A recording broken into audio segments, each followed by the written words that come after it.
একটা সুন্দরী মেয়ে খেলা দেখাচ্ছে পার্কের ভেতরে, তিমি মাছের উপরে উঠে মাছের উপরে নাচানাচি করতেছে। নাচতে নাচতে হঠাৎ করে তিমি মাছ ওই মেয়েটিকে খাওয়ার জন্য হা করেছে, মুখের মধ্যে ঢুকেছে। আবার কোনো ভিডিও দেখা যাচ্ছে পানির মধ্যে পড়ে গেছে, কিছুক্ষণ পরে সে মারা গেছে। আবেগে জাতি ফেসবুকে প্রচার করলেন যেই মেয়েটি 12 বছর ধরে এই তিমি মাছটাকে সন্তানের মতো লালন পালন করেছে, আগলিয়ে রেখেছে, খেদমত করেছে, বড় করেছে, আজকে তিমি মাছটাকে খেয়ে ফেললো, হত্যা করলো, মেরে ফেললো, এই বলে ভিডিও ভাইরাল করতেছে। অথচ নিউজ বলতেছে এটা আসলে এআই দিয়ে বানানো ভিডিও, সত্য ভিডিও নয়। আমরা সত্য মিথ্যা বুঝি না, যা পাই তাই প্রচার করি, এমন একটা রোগ আমাদের মধ্যে আছে না নাই? অথচ রসুল বলেছেন একজন ব্যক্তি মিথ্যাবাদী হওয়ার জন্য এতটুকুই যথেষ্ট যে সে যা শুনলো তদন্ত না করে আর একজনের কাছে প্রচার করে দিল। এগুলো সবচাইতে বড় মিথ্যাবাদী। আর বর্তমানে তামাম পৃথিবীতে সবচাইতে বড় ফেতনার নাম হলো দাজ্জালের ফেতনা। এআই একটা অ্যাপ নেমেছে, ফেসবুক ইন্টারনেটের মধ্যে যত ভিডিও দেখা যায় এর অধিকাংশ ভিডিও 1 নম্বর ভিডিওর চাইতে 2 নম্বর ভিডিও বেশি। কথা কর না কে? মানে আসল না নকল এটা বোঝার কোনো বুদ্ধিই নাই, এমন ভাবে এআই দিয়ে ভিডিও তৈরি করা হয়। পরিমাণ ইমান থাকার কারণে সর্বশেষ হাজার হাজার বছর পর হলেও এই ব্যক্তিদেরকে জান্নাতের মেহমান বানাইয়া দেবেন কে? আর আল্লাহ তাআলা যে ছোট ছোট ঘর দেবেন, এক একটা ঘরের দৈর্ঘ্য প্রস্থ আয়তন এই পৃথিবীর চাইতে 10 গুণ বড়। চিৎকার করে বলেন না আল্লাহু আকবার। আমরা এমন জান্নাতে যেতে চাই কি চাই না? আরো ধরে বলেন, যদি ঈমান গ্রহণ করি, ঈমান নিয়ে মৃত্যুবরণ করতে পারি, তাহলে জান্নাতের স্বাদ গ্রহণ করতে পারবো। ঈমান যদি না থাকে জান্নাতের স্বাদ পাওয়া কি যাবে? জান্নাতে যাওয়া যাবে? আপনার মাথা যত বড় টুপি থাক, মুখে যত বড় দাড়ি থাক, আপনি বড় আল্লাহওয়ালা বলে দাবি করেন, ঈমানে যদি পাকাপোক্ত না হতে পারেন, আপনার দাড়ি টুপি পাঞ্জাবি জুব্বা আপনাকে জান্নাতে দিতে পারবে? মূল সম্পদ হলো ঈমান। ঈমান যদি থাকে পুরো পৃথিবী সব কিছু আপনার আছে, আখিরাতে আপনি সফল কাম। ঈমান যদি না থাকে আপনার কোনো দাম নাই। আপনি নামে মুসলমান হতে পারেন, আপনি হুজুর হতে পারেন, আলেম হতে পারেন, ঈমান যদি পাকাপোক্ত না করেন চারানা পয়সার কোনো দাম পাওয়া যাবে? শেখ মুজিবুর রহমানকে আজকে 15 আগস্টে হত্যা করা হয়েছিল, বিদায় করে দেওয়া হয়েছিল। স্বৈরাচার হাসিনা গত 16 বছরে এত অন্যায় অত্যাচার করেছে, সে তো দেশ ছেড়েইছে, আজকে তার বাবার কবরে পর্যন্ত মানুষ যায় তাকে শ্রদ্ধা করতেছে না। কথা বলেন ঠিক কিনা? মানে মেয়ের অপকর্মের কারণে বাবা পর্যন্ত আজকে অসম্মানিত হয়ে গেলেন। আজকে সেই পিরোজপুর থেকে মাথায় টুপি মুখের মধ্যে দাঁড়িয়ে একজন আলেম দাবি করে স্ত্রীকে সঙ্গে করে নিয়ে ধানমন্ডি 32 এসেছে, এসে বলতেছে আমি বঙ্গবন্ধুর কবর জিয়ারত করতে চাই, 2 খতম কোরআন তিলাওয়াত করেছি, তার জন্য দোয়া করব, আল্লাহ যেন তাকে জান্নাত দেয়।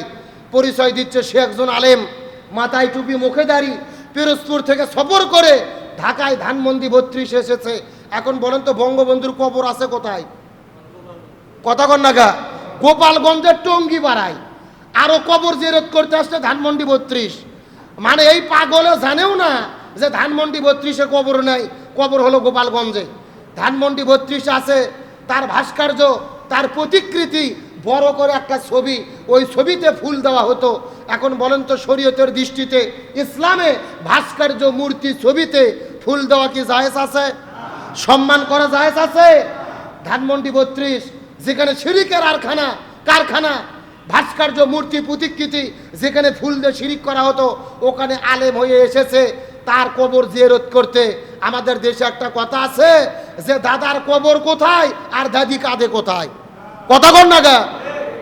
মানে পুরাতন পাগলে ভাত পায় না, নতুন পাগলের আমদানি। আমার তো মনে বলে এ নিজেকে আলেম পরিচয় দিয়ে আলেমের সম্মান ক্ষুণ্ণ করেছে, একে জবাবদিহিতা করা দরকার। আবেগের ঠেলায় যা খুশি তাই করো। আলেম পরিচয় দিয়ে ভাস্কর্য দোয়া করতে এসেছো, তোমার যদি ভালো লাগে তুমি দোয়া করো, তোমার দৃষ্টিতে যদি ভালো হয়। তবে আলেম পরিচয় দিয়ে এমন ব্যক্তির জন্য দোয়া করতে এসেছো, ভাস্কর্য, মূর্তি, ইন্না শিরকা লা যুলমুন আযীম, শিরিক হলো মহা জুলুম। কোরআনে আল্লাহ বলেছেন আল্লাহ সব গুনাহ মাফ করে, তবে শিরিকের গুনাহ মাফ করে। আসলে সমস্ত পাগলের ধান্দা হলো ভাইরাল হওয়া। কথা বল না কে? ভাইরাল হওয়ার ধান্দায় পৃথিবীতে কে যে কি করতেছে তার কোনো ঠিক নাই। কত বড় বড় এমপি মন্ত্রী নেতা পালিয়ে চলে গেছে, আর তুমি পিরোজপুর থেকে আসছো ঢাকায় দৌড়ে, বাপদাদার কবরের খবর নাই, তুমি আসছো ভাস্কর্যর খবর নিতে। এগুলোর আসলে আলেম নয়, এরা হলো সবচাইতে বড় জাহিল আর মূর্খ। ভাইরাল হওয়ার ধান্দায় সব কিছু করে না। আর বর্তমানে তামাম পৃথিবীতে সবচাইতে বড় ফেতনার নাম হলো দাজ্জালের ফেতনা। এআই একটা অ্যাপ নেমেছে, ফেসবুক ইন্টারনেটের মধ্যে যত ভিডিও দেখা যায় এর অধিকাংশ ভিডিও 1 নম্বর ভিডিওর চাইতে 2 নম্বর ভিডিও বেশি। কথা কর না কে, মানে আসল না নকল এটা বোঝার কোনো বুদ্ধিই নাই। এমনভাবে এআই দিয়ে ভিডিও তৈরি করা হয়। একটা সুন্দরী মেয়ে খেলা দেখাচ্ছে পার্কের ভেতরে, তিমি মাছের উপরে উঠে মাছের উপরে নাচানাচি করতেছে। নাচতে নাচতে হঠাৎ করে তিমি মাছ ওই মেয়েটিকে খাওয়ার জন্য হা করেছে, মুখের মধ্যে ঢুকেছে। আবার কোনো ভিডিও দেখা যাচ্ছে পানির মধ্যে পড়ে গেছে, কিছুক্ষণ পরে সে মারা গেছে। আবেগে জাতি ফেসবুকে প্রচার করলেন যে মেয়েটি 12 বছর ধরে এই তিমি মাছটাকে সন্তানের মতো লালন পালন করেছে, আগলিয়ে রেখেছে, খেদমত করেছে, বড় করেছে, আজকে তিমি মাছটাকে খেয়ে ফেললো, হত্যা করলো, মেরে ফেললো, এই বলে ভিডিও ভাইরাল করতেছে। অথচ নিউজ বলতেছে এটা আসলে এআই দিয়ে বানানো ভিডিও, সত্য ভিডিও নয়। আমরা সত্য মিথ্যা বুঝি না, যা পাই তাই প্রচার করি, এমন একটা রোগ আমাদের মধ্যে আছে না নাই? অথচ রসুল বলেছেন একজন ব্যক্তি মিথ্যাবাদী হওয়ার জন্য এতটুকুই যথেষ্ট যে সে যা শুনলো তদন্ত না করে আর একজনের কাছে প্রচার করে দিল। এগুলো সবচাইতে বড় মিথ্যাবাদী, এ সবচাইতে বড় কি? আর যে এআই প্রযুক্তি নেমেছে, দাজ্জালের ফেতনা, সঠিক না ব্যাঠিক, ভালো না মন্দ বোঝারও বুদ্ধি নাই। রসুল হাদিসের মধ্যে বলেছে কিয়ামতের আগে দাজ্জালের এমন ক্ষমতা থাকবে যা খুশি তাই করতে পারবে, মানুষকে বিভ্রান্ত করতে পারবে, মানুষকে ভুল পথে পরিচালিত করতে পারবে, ডান হাতে জান্নাত নেবে, বাম হাতে জাহান্নাম নেবে, মানুষদেরকে জান্নাতের আশা দেখাইয়া ঈমান নষ্ট করে দেবে। এমন ষড়যন্ত্র আছে না নাই? আর ঈমান নষ্ট করার সবচাইতে বড় ষড়যন্ত্র হলেন শিরিক। শিরিক যদি কেউ করে তার ঈমান থাকে না, বেঈমান হয়ে মারা যায়। আর বেঈমান হয়ে যদি মারা যায়, যত ইবাদত বন্দেগী করুক, জান্নাতে কি যেতে পারবে? তার মানে বোঝা গেল জান্নাতে যাওয়ার মূল সত্য অন্তরে কি থাকতে হবে? আর একটু জোরে বলেন না, কি থাকতে হবে? সবচেয়ে মূল্যবান সম্পদের নাম হলেন ঈমান। আর আমার নবী হাদিস শরীফের মধ্যে বলেন ঈমান শুধু মুখে মুখে স্বীকার করলে হবে না, ইকরার বিল লিসান, তাসদিক বিল জিনান, আমল বিল আরকান। ঈমান হলো ওই জিনিস, 1 নম্বর ইকরার বিল লিসান, মুখের মাধ্যমে স্বীকার করতে হবে।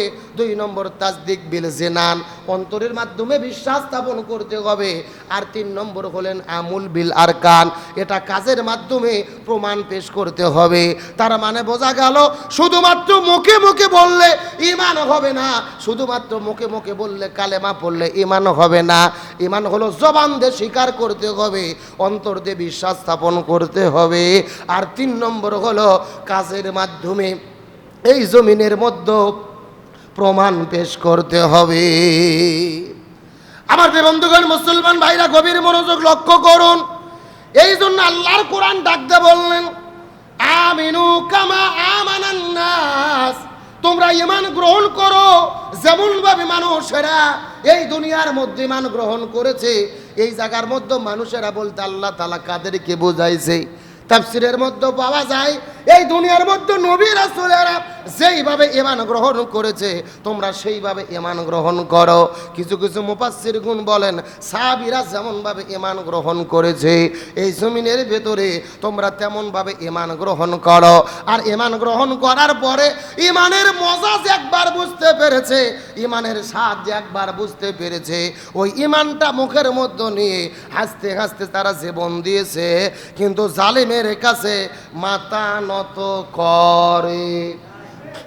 এই দুনিয়ার মধ্যে ইসলামের প্রথম শহীদ আমাদের নবী পৃথিবীতে আসার পরে ইসলামের প্রথম যিনি শহীদ হয়েছিলেন তিনি কিন্তু একজন ছেলে ছিলেন না, তিনি হলেন একজন মহিলা সাহাবী, যার নাম হলেন হযরত সুমাইয়া রাদিয়াল্লাহু তাআলা আনহা। আমার নবীর প্রতি ঈমান গ্রহণ করার কারণে, আল্লাহর প্রতি কালেমা পড়ে মুসলমান হওয়ার কারণে সুমাইয়া রাদিয়াল্লাহু তাআলা শুধুমাত্র একাই তিনি কালেমা পড়ে মুসলমান হন নাই, তার একটা ছেলে ছিলেন যার নাম হলেন হযরতে আম্মার রাদিয়াল্লাহু তাআলা।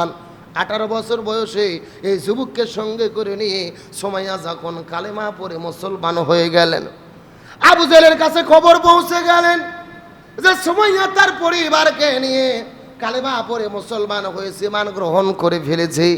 আবু জেহেলের বাচ্চারা হযরতে সুমাইয়াকে গ্রেফতার করে ফেললেন।